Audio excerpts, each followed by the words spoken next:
Welcome to episode 118 of the Family Answer Man podcast. Today we're talking about what to do when the emotional switch flips after the wedding from a biblical worldview. I'm David Orges, and I am here with Dr. Mark Crosby, pastor, educator, mental health professional, and the resident expert here on the Family Answer Man podcast. Now, the Family Answer Man is not a therapy session. We're not able to give specific advice to your unique circumstances. So for in-depth answers to your questions, we want to encourage you to seek professional counsel for those unique circumstances. Before we jump in today, though, I want to ask you if you would go ahead and hit that notification bell if you're watching on YouTube. That will make sure that you never miss an episode of the Family Answer Man. And if you're listening on a podcast, if you would rate and review us on your favorite podcast app, that really does help us out. It helps us reach more people. And as always, you can help grow the Family Answer Man community by inviting your family and your friends to join us on this journey of building stronger, healthier, happier families. Well, Dr. Mark, good to be here with you today. Yes. Another episode, 118 of the Family Answer Man. Yes, indeed. And we love getting questions, love being able to answer questions for people. If you have a question that you want to have answered, you can email us at familyanswerman@liveoak.church, familyanswerman@liveoak.church. Or if you're watching on YouTube, you can just go ahead and leave your question in the comments below, and we would love to answer those for everyone. I think this is going to be a great episode today. Good title. We were talking about before the show, when the emotional switch flips after the wedding. Well, the emotional switch, can you give us a little sneak peek? What does that mean? Yeah. So what happens is that for many couples, they may have dated for months, maybe even years. There has been maybe a lot of passion and a lot of connection and a lot of anticipation as they prepare now for their wedding. Many prepare at least a year, sometimes longer, for the wedding. And so there's the dress, and there's the honeymoon they plan, and there's who's going to come be a part of the wedding, and where's the reception going to be, and what kind of band and music we're going to have, and how many, doves do we let off, and who rides into the carriage, and all these things. And so all these expectations and fantasy moments begin to culminate with the wedding day. And then, of course, there's the honeymoon for many, and there's maybe a wonderful place they go to, Fiji or whatever, Hawaii or whatever it may be for some. And so, or maybe good old-fashioned, Florida, when there's no hurricanes coming, right? And so anyway, so there's all of this buildup. And then the wedding ceremony is over, and everybody goes home, and the honeymoon has come and gone, and now you're settling into wherever it is that you're living. And now for a lot of couples, there's this major letdown. And for a lot of couples, the passion begins to cool. And for a lot of couples, reality sets in. And for a lot of couples, work now is on the horizon. For a lot of couples, they may not have the financial stability that maybe they saw their parents have after being, in a career for 35 years or whatever. Right. Yeah. And so they may not have that financial foundation. They're working maybe part-time or maybe full-time for minimum wage, whatever it may be. And the point is that they don't have the income that they're used to as far as growing up in their family. And now they begin to ask themselves some hard questions. Maybe the thought comes across their mind, did we do the right thing? Did we get married too soon? Did we marry the right person? Did we, not plan, ahead? We spent all this time on the wedding, not a lot of time on the marriage. You hear about that a lot, yeah. And so all these thoughts begin to formulate, doubts begin to occur, decisions have to be made that maybe are different. He wants to save more, she wants to spend more, she wants children right away, he wants to wait. She wants a new car, he says the car we have is fine. And before you know it, there's this conflict that begins to occur. And so as this begins to unfold, there is a switch that begins to flip for some people, especially for wives. I think women have an ability to flip that switch sometimes to where they're not as emotionally connected. They're not as emotionally involved. They're not as passionate as they used to be. And sometimes the husband goes, what did I do wrong? What happened? Before we were married, she was very passionate. She was very invested. She was very involved. She was very accommodating. She was very, willing, to do life and share life with me. And now all of a sudden, I feel like she doesn't love me, doesn't care about me. She's not as emotionally connected. She's more concerned about fill in the blank than me. And it's as if a switch has been flipped. And this is far more common than many of us ever talk about. This is one of those silent, emotional problems that a lot of couples, a lot of individuals will struggle with the first year or 2 or 3 or 4 or 5 of their marriage. Yeah. And it's something that a lot of counselors, marriage therapists don't even see because a lot of couples do not maybe go to counseling the first couple of years of their marriage because there's a sense of stigma, embarrassment. Right. Can't go to counseling. We're newlyweds. We're newlyweds. Right? We should be very invested, involved, and passionate towards one another, but they're really not. And so there's just a lot going on. And so this is the time for a lot of people where they're very fragile in their relationship, very fragile in their marriage. And that switch does get flipped. And they begin to ask themselves, did I do the right thing? Did I marry the right person? And then things begin to unfold from there. I think that's a perfect segue into the question for today. And again, if you have a question, you can, if you're watching on YouTube, you can just comment. If you're listening to a podcast or the radio, you can email us always at familyanswerman@liveoak.church.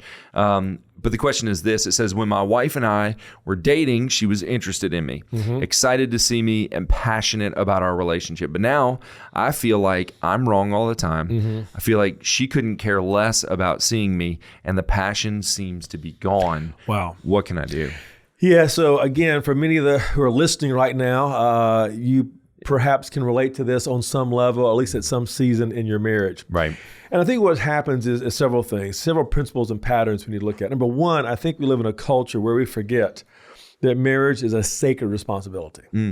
I think we live in a culture that marriage is a sacred responsibility. We have lost the sanctity or the sacredness of marriage. And I can say that by looking at various ways our culture is handling marriage today. Number one, it's easy to get divorced. All you have to do is call an attorney, file, and in 6 months to a year, you're done. No fault divorce, etc. We have TV shows that cheapen marriage. Like who wants to marry this person? Who wants to marry that person? Right. And they have these moments where they are involved in some sort of dating, for a couple episodes, and then they go get married, and then 3 weeks later they realize, this is not right for me, and they divorce.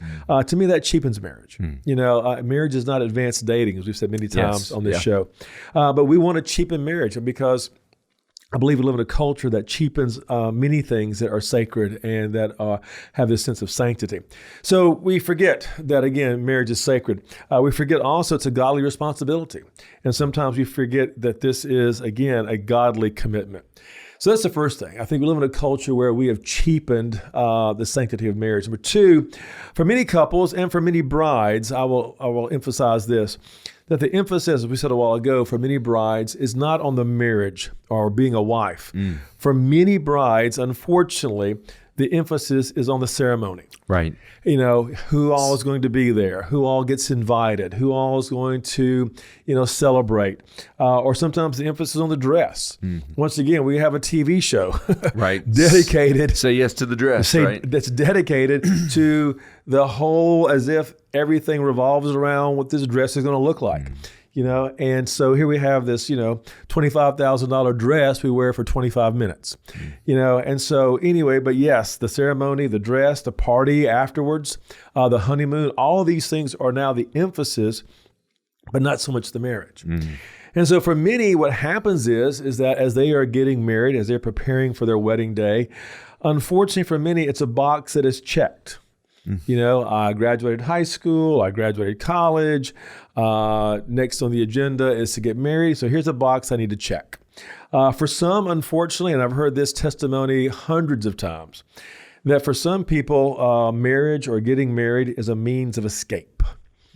It's escaping a bad childhood. It's escaping a bad family. It's escaping traumatic conditions. For some, it's escaping failed opportunities. They didn't get into college. They didn't get after college. They didn't get the promotion. They maybe failed in their first engagement or whatever it may be.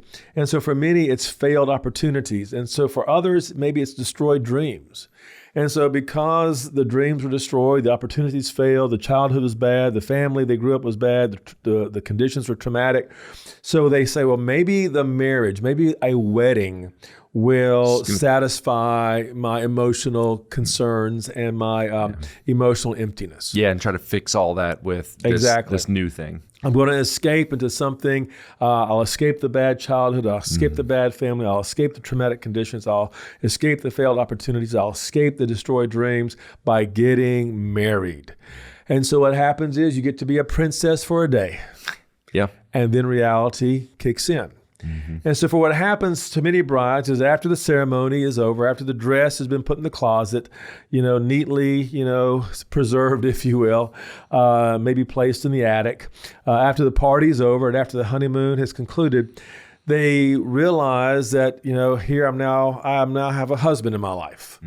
And he has needs, and he has demands, and he has dreams, and he has hopes, and he has expectations. And so what happens is now a switch is flipped in the heart of the bride. And that's what, again, if you're just tuning in, that's what this question is all about. She used to be passionate. She used to be invested in me. She used to be interested in me, and now she's not. And so what happens is there's a discovery that is realized, and that is that being married doesn't make me happy. Say that again. A lot of brides come to the conclusion 2 weeks after their honeymoon that being married doesn't make me happy.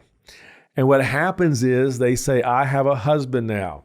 And for a lot of couples and for a lot of brides in particular, once they realize I have a husband now, that switch is flipped and it goes like this. Therefore, I can reduce my passion. When I was dating, I had to have a high passion to keep him. Now that I have him, I can reduce my passion. And the husband's going, wait a minute, sister. What just happened here? Yeah. And for the Christians who are listening, which is most of our listening audience, the husband is going, look, I read the Song of Solomon. It's okay now. Okay, it's okay now. We're good. And so the wife's going, no, I can now reduce my passion. The husband's going, no, I can now amp up my passion. And now the crazy cycle begins. You can see immediately how that would cause conflict. Exactly. And so the point simply is this, if you're just tuning in, what happens when the switch is flipped after the wedding, what happens is if a woman is unhappy, in other words, if she is unhappy with herself, and I see this a lot, couples will come in and you begin to realize that the wife is unhappy with herself. And so when a wife is unhappy with herself, maybe she feels she's too tall, or maybe she feels she's too short, or maybe she feels she's too large, or maybe she feels she's too sensitive, or maybe she feels she's too uneducated, or maybe she feels she didn't get the breaks and the opportunities of life. So in other words, if she is unhappy with herself, the point is she projects that. And this is one of the, secrets that women don't like to talk about. And they hope and pray to God that their husbands ever discover. But what happens is she projects her unhappiness onto her husband. Yeah. And so ladies, if you're listening and you're getting a little upset with me right now, it's because what I'm saying has some validity to it. What happens is she projects her unhappiness onto her husband. And instead of being accountable, instead of being responsible for her own happiness, which is what we're all supposed to do, right? Yeah. We're all supposed to be accountable and responsible for our own happiness. No one out there, as we said a few sessions ago, no one can make us happy. And so if we're not accountable and responsible for our own happiness, what happens is we start to blame. Yeah. We start to blame the husband, and we can flip this around. The husband starts blaming the wife. Yeah, it also applies that way as well. Exactly. It goes in both directions. But what happens is we start blaming our spouse for our lack of happiness. And so the moment you think or the moment you say, you don't make me happy, you're just now creating this false narrative of how happiness works. Because the reality is she can't make you happy. So the point is this. If a wife is not careful, and we're kind of talking about the wife because this is the question, why did my wife have a switch that flipped after the wedding? If a wife is not careful or not honest with herself, she never heals. If you never are honest with yourself, if you never say, you know what, maybe it was because I had a bad childhood. Maybe it was I had, a bad relationship when I was, in high school. Maybe it was because my parents fought all the time. Maybe it was because, I never fulfilled my dreams in high school or college or after college. What happens is if you never are honest with yourself, if you never heal in that area, then what happens is you project that onto your husband, and without realizing it, you push your husband away. And for anybody that doesn't understand what projection is, it's where you take your emotions and how you feel and you assign that to, in this case, your husband. Right. And then you think they feel that way about you. Exactly. So you give your emotions to somebody else so that it's easier to handle those and deal with them. Exactly. You're seeing in other people what's going on inside of you. Yeah. A very benign way of putting it is if you buy a Corvette, let's say, and you're driving down the interstate, what's going to happen is you're going to notice every Corvette up and down the street, because they're driving what you're in. And so what happens is you project onto other people what you're feeling are you see in other people, or you think you see in other people what's going on inside of you. Which may not be what they actually feel, what they think, what they see. Exactly. And so what happens is that for a lot of wives, based on this question, why did my wife have a switch that flipped after the wedding? What happens is for a lot of women, they begin to push their husband away. But yet what happens is, as they're pushing him away because they're not as passionate, they're not as interested, they're not as invested, they're not as involved as they used to be, what happens is they begin to see him withdrawing. So instead of seeing herself pushing him away, what happens is she sees him withdrawing. Why? Because when a woman or wife isn't happy, it's someone else's fault. And that's true in this question. So again, we're kind of focusing on the question that this man wrote in. Why did my wife have a switch that flipped after the wedding? So now the husband feels responsible. So what's happening is that she's saying it's his fault that she's not happy. And so what happens is many men, many good husbands take that responsibility. And so the number one sign that a man is struggling in his marriage is that he feels he's wrong all the time. Okay. Now, that's supposed to be the cultural running joke, right? Husbands are always wrong. Exactly. Wives are always right. But what's happening is that, again, back to that's the culture we live in now. Right. And that's what I believe is so damaging to so many marriages. And so what happens is he feels wrong all the time. Now, he feels wrong about his spending. If the wife buys a $500 purse, but he buys, an extra jar of mayonnaise, he's now wrong. Okay. Why'd you spend money on that? We could have got the, cheaper brand. Oh, well, okay. So he's spending money wrong. He's parenting wrong. If he feels that the child needs some very stern correcting, now he's being too harsh. If he folds the towels, instead of doubling over, he does it triple fold or whatever. Now he's wrong in folding the towels. He's wrong about being passionate. He wants to be very passionate because he's now married, but now he's wrong for being passionate. So what happens is, if he is wrong all the time, the reality is things begin to break down. Yeah, whether you're a husband, a wife, a child, a boss, or an employee, being wrong all the time is going to put you in a negative emotional state. Exactly. So the truth is, most men are not wrong. They're just different. Spending money is important, but saving money is important. Doesn't mean one's right, one's wrong. It just means you're different. Being harsh and stern sometimes with your child is important. Being gracious and merciful sometimes is important. Not wrong, just different. But when a husband feels they're wrong all the time, here's what begins to happen to that husband. Number one, and again, if you're just tuning in, we're talking about, what happens when the emotions of a wife, the switch is flipped right after the wedding. Switch is flipped after the wedding. Yeah. What happens is that, again, if a husband's wrong all the time and he's seen as wrong all the time, what happens is he starts working more. Because at least at work, someone is telling him you're doing a good job. At least at work, he feels like he's accomplishing something. At least at work, he feels like he's achieving something. So he begins to work more. Second of all, he starts developing other interests. That golf game now is Saturday and Sunday, okay? Not just Saturday afternoon. So he has more interest because he's wrong all the time in the eyes of his wife. What begins to happen, he doesn't participate in the home. There was a day when maybe he would have been helpful in cleaning the kitchen or taking out the garbage or vacuuming the carpet or cutting the grass. But now, when I cut the grass, I'm wrong. When I fold the clothes, I'm wrong. When I unload the dishwasher, I put the glasses in the wrong place and now I'm wrong. So why should I participate in the home when I'm wrong all the time? He becomes unavailable. When a husband, again, feels like he's wrong all the time, he becomes unavailable. He kind of will disconnect himself, which is the next one. He disconnects in many ways, and so he detaches. And then also he feels depressed. And for some men, unfortunately, when they feel depressed, they start getting involved in things they ought not get involved in. Right, destructive behavior. Yeah. So here's the point. When we are unhappy with ourselves, in ourselves, wives or husbands, we project that onto others. And for women, what they do is they begin to emasculate their man.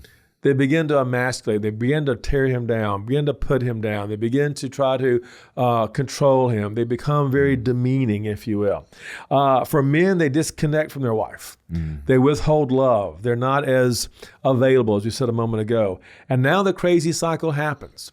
He starts thinking about what would it be like if I would have married someone else? And she starts thinking about, how can I take control of fill in the blank? And so now this thought process begins to occur in their heart and mind. So the point is this, how we show up in the relationship each day determines so much about our marriage. How we show up in the relationship. How we show up in the relationship. In other words, are we going to show up as being servants, loving, caring, passionate, invested, involved, recognizing the need, or are we going to show up, disconnected, emasculating, withdrawing, etc.? So how we show up in the relationship each day determines so much about the marriage. So wives, here's what I know. And I've been doing this a long time, 30 years, as a therapist. Here's what I know. When you beat yourself up all the time, you're never good enough, you're never pretty enough, and I meet so many women who could have won modeling contests, who beat themselves up for not looking good, okay? Yeah. Or who think they're ugly or whatever. When you put yourself down, when you feel you have no worth, what happens is you project that onto your spouse. You project that onto your spouse. When you don't feel like you have the worth of maybe your older sister or your younger sister or of your cousin or whomever, and you beat yourself up, what happens is you project that onto your spouse. But when wives are happy, when wives are healthy, what begins to happen is they stop emasculating their husbands. They stop shaming them and they stop rejecting them. And what happens is they start respecting them. And so what happens is when that begins to happen, this often will cause the husband now to get more involved, to get more connected, because the greatest fear of men is rejection. Yeah. And so when they feel accepted, when they feel they're being cheered on, when they feel like they're wanted, when they feel like they're needed, when they feel like they have a sense of worth, and they feel, that they are, again, we've been using this word all morning, when they are respected, they're going to be more involved. Yeah. When the wife says, "Hey, the yard looks good, thank you so much," or when the wife says, "Hey, you cleaned my car, it looks so great," when the wife says, "Hey, thank you for taking out the garbage," instead of, "Well, that's what you're supposed to do anyway. Yeah, I got to thank you for everything. I got to thank you for everything." Well, if you want your husband to be more involved, that's a pretty easy thing to do. Right. Well, and to your point, men are designed, and it's good or bad, but they're typically going to be drawn to activities that they're successful at. Exactly. And so if they feel like they're successful in the home, they're going to be drawn deeper into the home. Right, exactly. And so here's the point. When you are happy with yourself, when you're happy with yourself, you're going to show that and share that, and it's going to be seen in the relationship. You're going to be more complimentary, more invested, more passionate. But when you're not happy with yourself, you can become emotionally abusive. And this is both true of the husband and the wife. And so beware of the emotional abuse that can easily come into your relationship that so many couples struggle with. So real quickly, if you're not sure what that looks like, what that means, here's some signs of emotional abuse. Number one, you live in denial. You deny that you resent. You deny that you're critical. You deny that you're judgmental, but you are. But you deny it. And what happens is that if you're denying what you're doing, it's kind of like, how do I fix this? Number two, you have a distorted view of marriage. When you're emotionally abusive, you have a distorted view of marriage. You don't see it as being loving and caring. It's basically a burden you have to bear. It's something you have to do. It's a cross you have to carry, as some will say. Instead of being a joyful, passionate, meaningful, hopeful, happy relationship. When you're in an emotional abusive situation, there's lots of divorce threats. You're constantly saying, I want to get out of this marriage. I want to divorce you. Not only that, but you're demeaning to the other person. Emotional abuse is that you demean the other person. You demean their job, their appearance, their performance. You demean their efforts in the home. You demean any type of change. Not only that, but you're demanding. Why don't you do more? Why don't you say more? Why don't you give more? Why aren't you around more? And again, denying passion. We know when there's emotional abuse in a relationship, you deny the passion that is so important in a relationship. And sometimes you get very defensive. So what can be done? This is the $6 million question that everybody's been waiting on. If you're just tuning in, we're talking about what happens when the wife basically after the wedding has that switch that flips emotionally in her life. So what can be done? Number one, shine the light on yourself. In other words, look at what's going on inside of you. Look at why you're so unhappy. Look at why you feel so unfulfilled. Look at why maybe there's some emotions, there's some trauma, there's some emotional wounds that have not healed in the last 50 years. You're still carrying stuff from your middle school days. Shine that light on yourself. Number two, recognize what you have done. Recognize that maybe you have been emotionally abusive. Recognize that you have emasculated your husband. Recognize that you did marry a good man. He works hard. He loves deeply. He wants to be a good husband.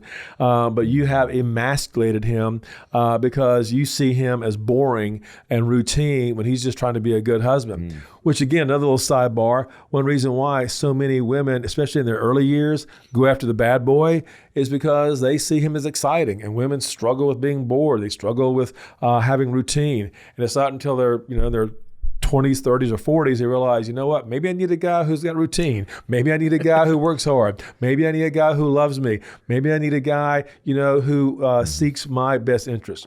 Continue on, a little sidebar there. Find your inner happiness. I know that sounds cliche. I get it.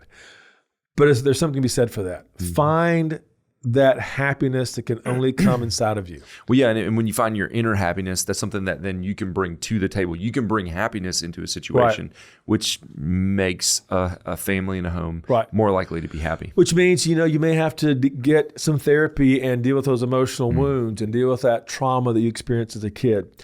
Confess your part. Again, confess the part you have played in the disconnect of your marriage. And last of all, as Dr. Chuck Swindoll used to always say, strike the original match. What was it that drew you to your husband? What was it that drew you to your wife? What was it that y'all used to do together? Why did you let the passion go? Why did you let the fun go? Why did you let the joy go?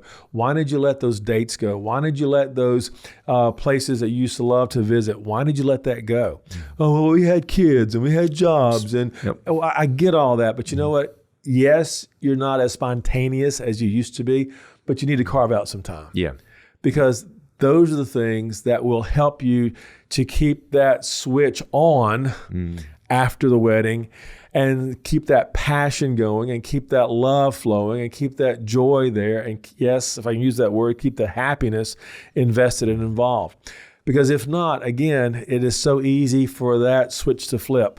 And it's so easy to get into a state of mind or into a state of relationship that is very destructive for you and even those you love, especially your spouse and even on to your children. So again, review this, beware of this, shine that light, find what makes you happy, seek God's grace and God's goodness and God's will and God's word and all this, and hopefully and prayerfully you'll have the marriage that God intended. Well, there you have it from the Family Answer Man. I hope that this episode, as always, of the Family Answer Man will encourage and inspire you to have stronger, healthier, happier families.